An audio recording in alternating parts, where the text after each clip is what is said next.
This is Voicemail, the Universal Postal Union's podcast covering the wonderful world of mail. I'm your host, Ian Kerr. Dr. Shamika Sirimanne, Director of the Division on Technology and Logistics of the United Nations Conference on Trade and Development, also known as UNCTAD, joins me in a moment to discuss logistics, regional development, digital transformation, and the role of the post in cross-border trade.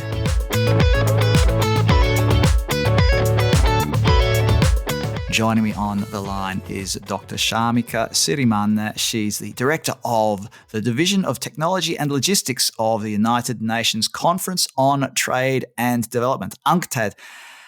Shamika, welcome. It's great to have you on the UPU Voicemail podcast. Let's start with a bit of background. You've held a few top management positions in UNCTAD, and UNCTAD is obviously one of the major global trade organisations. You've been there for, is it 6 years you've been there now? Mm-hmm. Yeah. Can you just tell us a little bit about UNCTAD's mandate and specifically about the work that you and your team do in that division? What are some of the things that are currently on your agenda? Thank you, Ian. Good to be here.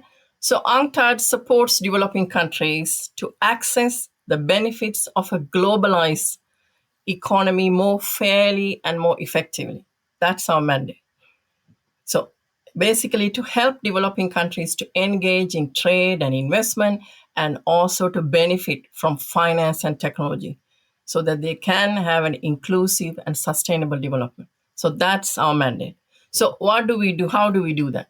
We provide analysis, we facilitate consensus building and offer capacity building and technical assistance so that developing countries can maximize the benefits of globalization and minimize the risks. Now, as you said, I lead the division on technology and logistics, and our core business is to ensure that developing countries are ready to adopt and also adapt the new waves of technological change brought on by digital revolution, because that's the reality of today.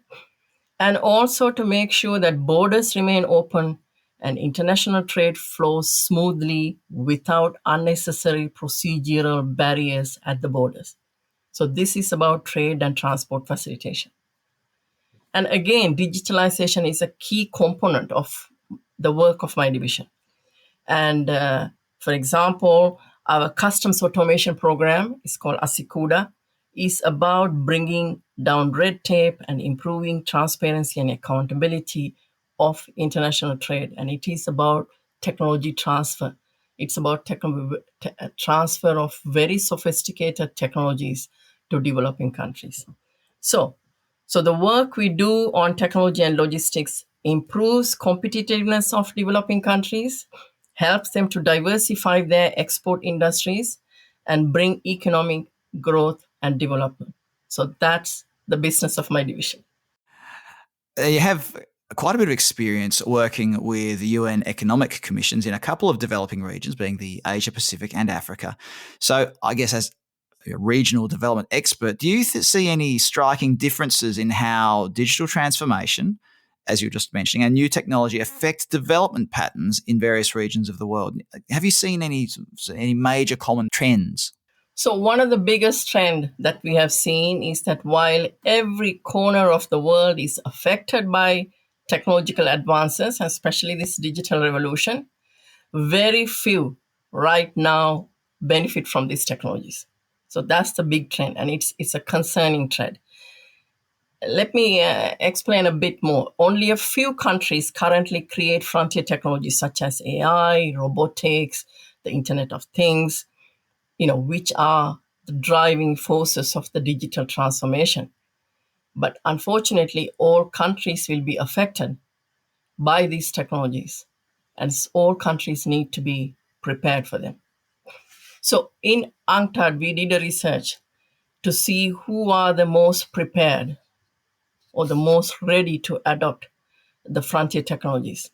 And of course, unsurprisingly, they are the richest ones. There's the US and the European Union countries. But it's important there are many outliers, meaning countries that perform better than their per capita income would suggest. And these are mostly in Asia. And China and India perform well on R&D, research and development, partly because these countries have abundant supplies of highly skilled and relatively inexpensive human resources, and partly because governments had made a decision to fund research and development activities in digital technologies. And then, of course, they have large local markets. I mean, that's always important aspect when you are adopting and adapting technologies. Now, there are countries like the Philippines, Vietnam, and Jordan that also have done and basically punched below their weight grade, because mostly because they have supporting government policies to create an enabling environment for innovation and frontier technologies to thrive. Unfortunate reality, however, is that the least ready countries, and most of them are in sub-Saharan Africa. But however, even in that continent, we have seen how technology has helped to reduce poverty and spur economic activities in recent decades. And examples are the impact of smartphones and mobile money and e-commerce. But overall, developing countries and whole continents cannot afford to miss, this coming digital revolution. So the readiness is not there, and we need a lot more work to be done. On that very topic, then, what's the role of the logistics sector in stimulating this digital transformation, whether it's across supply chains and things like that? And you were just talking about bridging this digital divide as well. So what's the role of the logistics sector? And can you see a contribution of the postal sector to these sorts of processes? I think this is a very, very important question. I think what we have seen during COVID-19 is that digitalization is basically digitalization is basically a live or die imperative for the logistics sector. COVID-19 has highlighted the importance of digitalization for the postal services too. When remote working was the norm and when information sharing became critical to the continuity of logistics supply chains. And with the massive uptake of e-commerce during COVID-19, the postal services will play an important role in many parts of the logistics supply chain. So they will not be just the postal services. They will be a critical component of the supply chains. The last mile delivery, risk management, as facilitating the use of digital currencies for payments, especially for e-commerce. These would play a bigger role in the postal services in coming years. So we saw with our ASYCUDA program, which is a customs automation program, which is a technology transfer program that we have in UNCTAD, that quick deployment of technological solutions was very important for the continuity of business activities and government processes during COVID-19. And I think this is going to be the norm, and this is not going to be limited to COVID-19 period, but this digitalization process is here, and it is here to stay. So, but the problem is you still need connectivity, and you still need affordable internet connectivity and high quality connectivity for everyone, all logistics suppliers, supply chain participant to be, to be participating in supply chains and to benefit from the logistical activities. An unfortunate reality is that the 40% of the world's population is still not connected to the internet. And and they are mostly in developing countries, unconnected. And even when they are connected to the internet and they have very low quality internet access, and the internet access is extremely expensive compared to their monthly income. So this is a concern. Yes, I think the the players in the logistical supply chains will need to have the digital technologies at their service, and if not, their businesses may not flourish But the concern is developing countries and where there is no internet connection. And they are going to be left behind in this new emerging imperative. Let's talk about this idea of Industry 4.0 or smart technology. So how does this concept of Industry 4.0 affect global trade and trade facilitation? I know I keep harping on about it, but is there a role for posts as well in harnessing this technology in their operations? Yeah, Industry 4.0 developments can potentially improve basically the flows of global trade and trade facilitation. How? By enabling the faster clearance of consignment before, during, and after arrival. And smart technologies could be used for real-time monitoring of consignments. So that will be the whole logistical chain will become extremely more efficient. And using the predictive powers of AI and also big data, we can increase the risk management at the borders. And same predictive powers can be used to reduce energy consumption and increase efficiency in transport systems. So the whole logistic supply chain will benefit from smart technologies. And this is also a reality for Postal.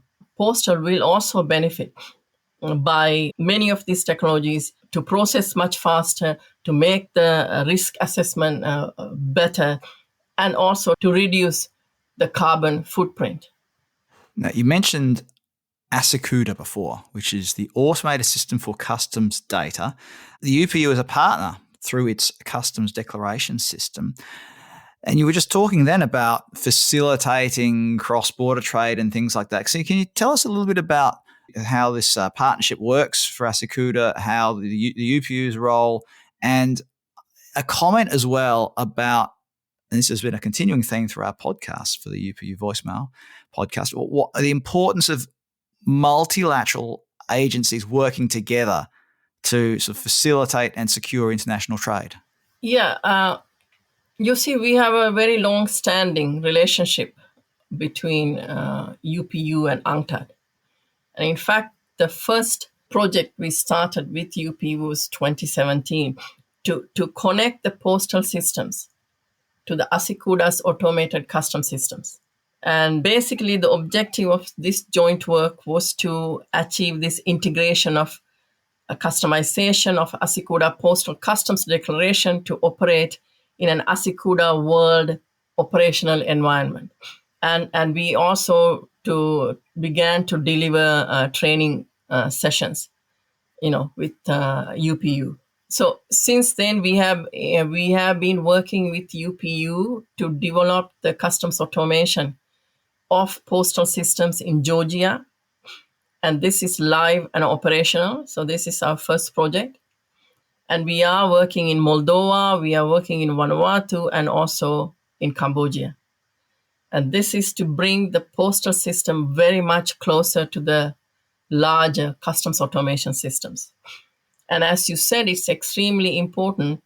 And in this interconnected world, especially given that the e-commerce has become a huge industry right now, and e-commerce means that there has been a tsunami of parcels coming through postal services.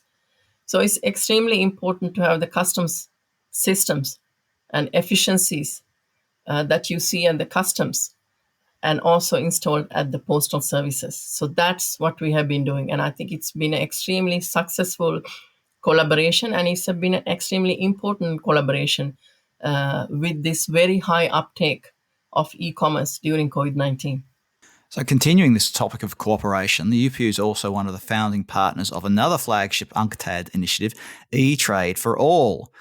What are the opportunities and threats that the digital economy presents for things like economic inclusion of small businesses, especially, and this is another continuing theme for us, especially those that are led by women? And how can posts in developing countries facilitate eTrade for All? As you said, you see, the small businesses can benefit greatly from digitalization because they just need a presence in the online domain. So they don't need a big brick and mortar facilities to sell their wares. So, and this also improves the lives of women, because women can have a business presence online. So the whole e-commerce business model is really geared towards small businesses to flourish.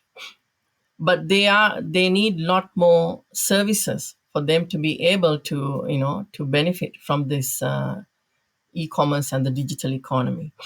And this is where that we have seen this eTrade for all becoming an amazing partnership, because we have realized, all of us, the 30 odd partners in the eTrade for all, that none of the agencies can help the small businesses alone, because our specializations come in different domains. Like, for example, we need UPU working with us on the eTrade for all platform, because UPU has the ability to work with the postal services, to automate postal services, to help the small parcels being delivered and ordered online. We are very happy to have UPU as a very firm eTrade for all partner. And I'm also very happy to say that UPU is a regular contributor to UNCTAD's Rapid eTrade Readiness Assessment Program. And here, what we are trying to do is we go into countries and assess their environment on 7 areas to see how ready they are for e-commerce and the digital economy. So these areas are looking at the connectivity, looking at e-commerce and the digital strategy. We look at the skills, the e-payment systems. And one of the biggest thing we also look at is the logistics readiness. And this is one of the areas that we see the small players are losing out, because the logistical capacities are not there in developing countries, especially when it comes to cross-border e-commerce. Because the nature of the cross-border e-commerce is that everyone wants to get their parcels pretty fast. And they're small parcels and they go through post. And in many cases, postal services are not ready. So we are very happy to have UPU coming to assess the postal system's readiness. So it's been an amazing partnership with UPU, and we want to continue this great partnership. Now, we've mentioned, or I should say it's cropped up a couple of times, the matter of the pandemic, the COVID pandemic. What's the role of technology in the post-COVID economic recovery, especially with respect to the developing world? You see, during COVID, we saw an acceleration of digital technologies. And we saw an acceleration of uptake of digital technologies, not just to do e-commerce, but to work, to have an education, and to have e-health facilities. So there were numbers to say huge acceleration of the adoption of digital technologies. Now, this trend is here to stay, and it will not go away. So the post COVID-19 world will be much more digitalized than the world that we left during COVID-19. Now, our research also shows that this emerging new world is not a world that would greatly benefit developing countries, for the simple reason many people in developing countries have no access to internet, and they don't have the basic skills to engage in the digital economy. The payment systems are not all there, and the logistic facilities are not there. So there are many, and the financing of the new startup enterprises are not there. So there are many capacities are lacking in developing countries to benefit from this, to harness the power of the technology. So what needs to be done then to address economic disparities in digitalisation of trade, so especially in the work of multilateral actors like UNCTAD and the UPU? I guess we all need to do a lot more to do many things. We need to make sure that the last 40% of the world is connected to internet. We all need to work hard to make sure that they have the internet is affordable for them and it is of high quality. And we need to work to build the skills, especially of young people, so that they can make a living in this emerging digital economy. So as international organization, we need to work towards addressing these many facets of connectivity divides. And another divide that has emerged, and it is quite a worrying divide, is the data divide.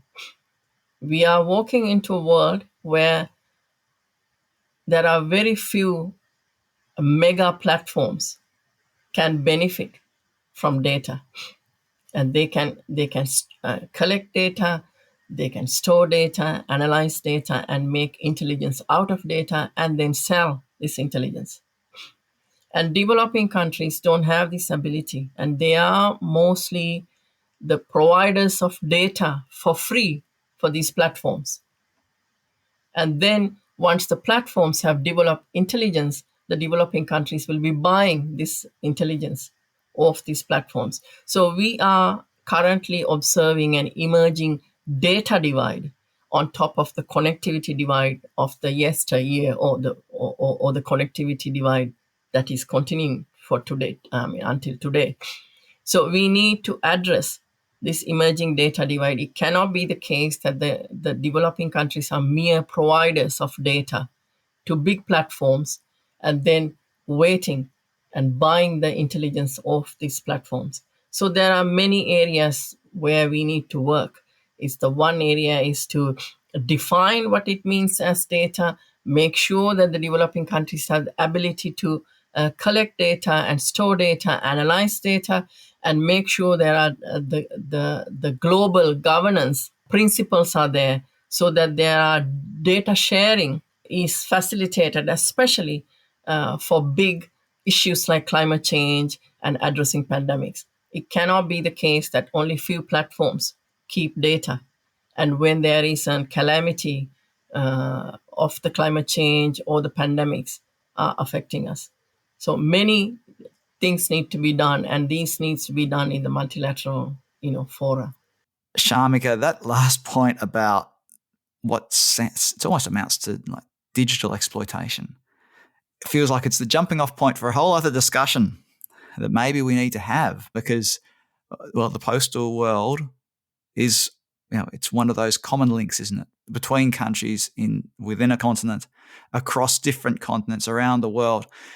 A conversation we probably need to have.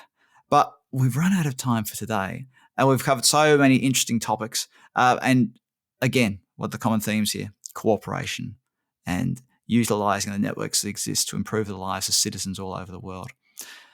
Dr. Shamika Sirimanne, Director of the Division on Technology and Logistics of the United Nations Conference on Trade and Development. Thank you very much for joining us on the UPU Voicemail podcast today.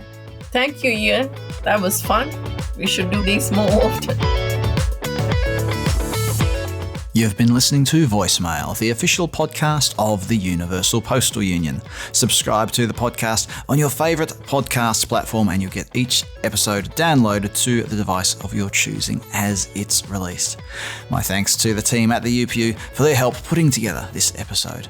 I'm your host, Ian Kerr, and I'll look forward to your company next time on Voicemail, the podcast of the UPU.